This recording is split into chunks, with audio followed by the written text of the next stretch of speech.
to the higher terrace. While squatting, he spotted what he thought was the remains of a stone chimney. When he'd finished, he went to look, believing he'd found all that was left of some sad little settler's hut. But it wasn't a chimney. It was a dry stone circular wall, or rather 3/4 circle, largely intact, waist-high, some 3 meters across, and heavily encrusted with lichen. "Any guesses?" "An old well?" one of the boys said. Yes, that was his next guess. But a well made no sense either. The diameter was too great, and 5 minutes away was a creek, fresh, above the tidal reach. Then he spotted a second circle. That was when he called to Mr. Hendy. They abandoned their fishing and went bracken bashing. All up, they found 17 of the circles, in 3 clusters, and a sandstone boulder with hatchet grinding grooves.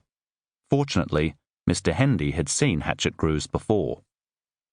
He rang the university first thing on the Monday. I dropped everything, including your lecture, for which, again, I apologise, if not entirely sincerely, and drove over to Queanbeyan. He wasn't free to come with me till the Friday, so I got him to mark the creek on the map, and I drove down there that same afternoon. I went again with Dr. Herr on the weekend, and we did a little digging, which is why I'm describing the place to you in, I must admit, a state of some animation. The reason being?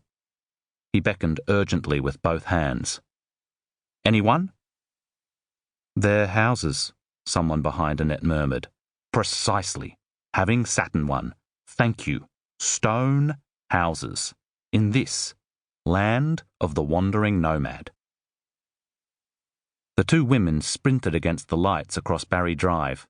Then, needing to earth each other's excitement, linked arms and walked in fast lockstep the 10 minutes to the house in Masson Street. They were 20 years old.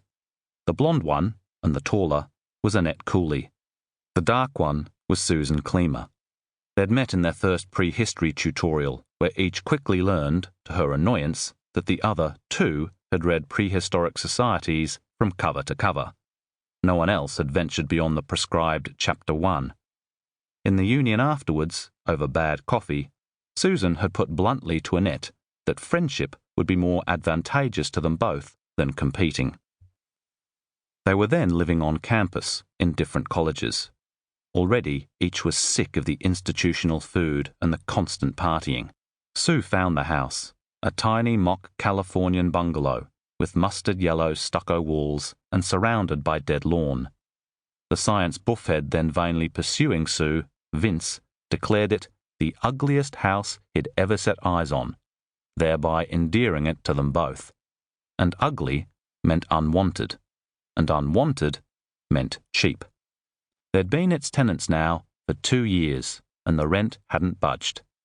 Annette covered her half with weekend shifts in a patisserie and civic. Sue waited tables in a nameless laneway restaurant known to its patrons as the Slavs. The team meeting had been held after last lectures, and they were home later than normal, the autumn dusk beginning to soften the starkness of the house. Annette checked the letterbox while Sue walked on and opened the door. They stepped into the residual warmth of the water stored all day in the cast-iron coils of the heating. Sue had spotted the system instantly when she'd first inspected the house, remembering it from childhood, her grandmother's house in Prague. Old school, but the best, she'd informed Annette, and she'd been right. On the coldest night, even the bathroom was snug. They dumped their rucksacks in the lounge room, shed their parkas. Sue went to the laundry to fire the boiler, Annette to the kitchen. The freezer always held an unsold quiche. She sparked the oven and slid the dinner onto a shelf. Sue came back, took 2 tumblers from the drainer and plonked them on the table, and went to the dresser for the currant flagon. Other than at parties, neither drank, but Sue's lamb goulash demanded lashings of red. She filled the tumblers, handed one to Annette, and raised her own. To the Clyde, and to a pair of first-class honours. And I think to Mr. Hendy. Indeed to Mr. Hendy, Sue hooted, and his court-short mate. They were giggling wine over their hands and the floor. They stood their tumblers on the table.